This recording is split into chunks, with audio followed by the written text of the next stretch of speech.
But why do you think the LP has been so successful all over the world? What were the ingredients that made it so? Apart from the fact it's obviously a very commercial record. I don't know. When we tried to get an international release, in America, for instance, everyone said to us, hey, you can't get these songs on the radio because it doesn't sound American enough. And as soon as it started begin to get airplay in America, everyone says, hey, this is a big advantage because it stands out on the radio. It's a very kind of international name, isn't it? I don't think most people who buy the records knows that we're from Sweden. In America, everyone thinks we're from England, and in England, everyone thinks we're from the States. She's got the look. She's got the look. She's got the look. We just came off a big tour, been touring Sweden just before Christmas, '88. And I was on vacation, and you were here in Stockholm, and we got this phone call that, hey, they're playing your song in the States. Really? Is it released there? No. And in 9 weeks, it was #1. It went very fast. And then you must come here and must do a video on the book and everything was... I had never been in America before, so for me it was really shocked when the first time I came to New York. It was so big and oh wow, what is this? What is happening? When it got to #1, that was on EMI America, who'd already turned you down, hadn't they? Yes. Exactly. What did you think to that irony? Them, in fact, having a hit with you after having turned you down? We weren't really surprised when everyone turned it down. It was like the same old story. I mean, it's really hard to come from Sweden and try to get a record deal in the States. So I think it's quite typical for the music business. You always wanted to be a musician. I mean, before you were being a musician, did you want to be one? Yes, a singer. And I decided that when I was 6 years old. It was very natural because I come from a very musical family, and we have, ever since I was a kid, I was singing a lot together with my sisters and my brother, and my father was a brilliant singer. And I studied music for a few years, but it was very boring, and so I wanted to be on stage. I wanted to perform. I'm a performer. But it took a very long time for me to get that self-confidence.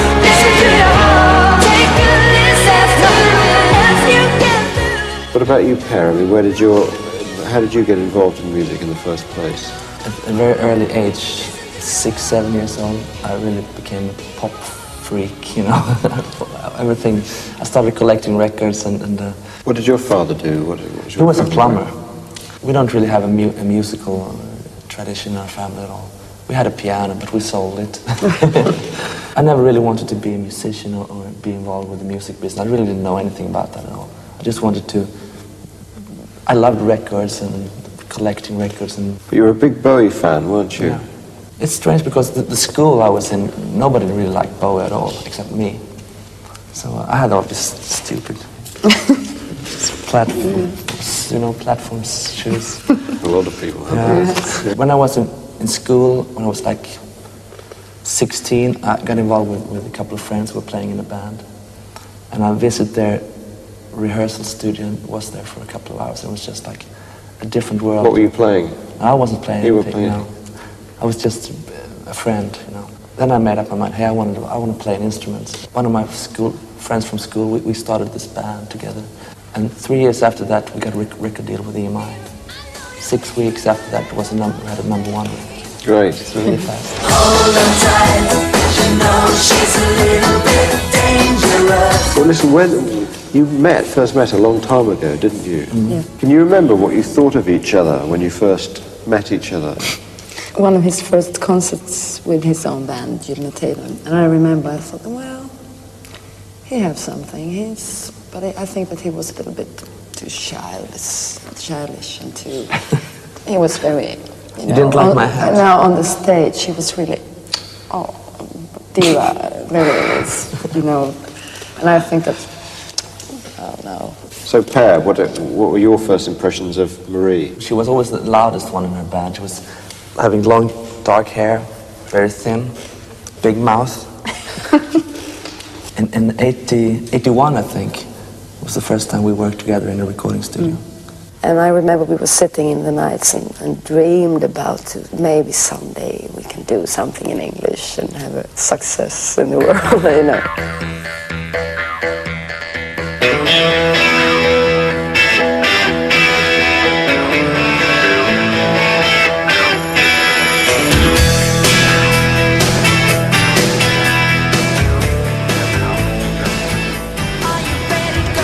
We are just now passing over Hamburg. We are proceeding Frankfurt, Zurich, over the Alps to Nice, and estimate to land in 1 hour and 40 minutes at 2 o'clock. I hear your footsteps like you're walking. I hear your voice like you're talking to me. I can reach every moment, every caress, like I'm living a dream down to the bone. Go little darling. Oh, I remember you. Feels like it was yesterday. I remember you. You got me running back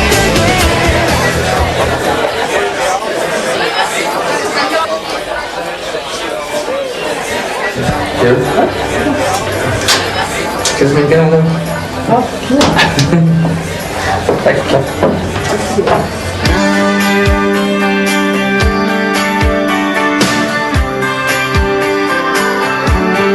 Can't we leave the world outside just for a while?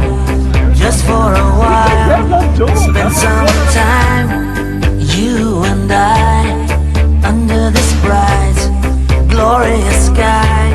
It's been so long since I first saw you, but I still love that smile in your eyes. Yes, it's true, right from the start. I believe in the church of your heart. Yes, it's you that made me be harder. I believe in the church of your heart, in the church of your heart. Buonasera a tutti! Giovani e meno giovani, qui al Teatro Ariston di Sanremo! A very popular band! Un gruppo molto famoso! Roxette! Wow!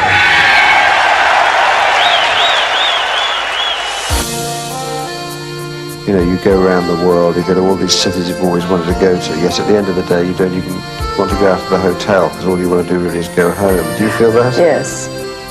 It's so strange. A few years ago, when you have been working very hard here at home, and then you have maybe 2 weeks vacation, how long to go to Canary Islands and be in the sun.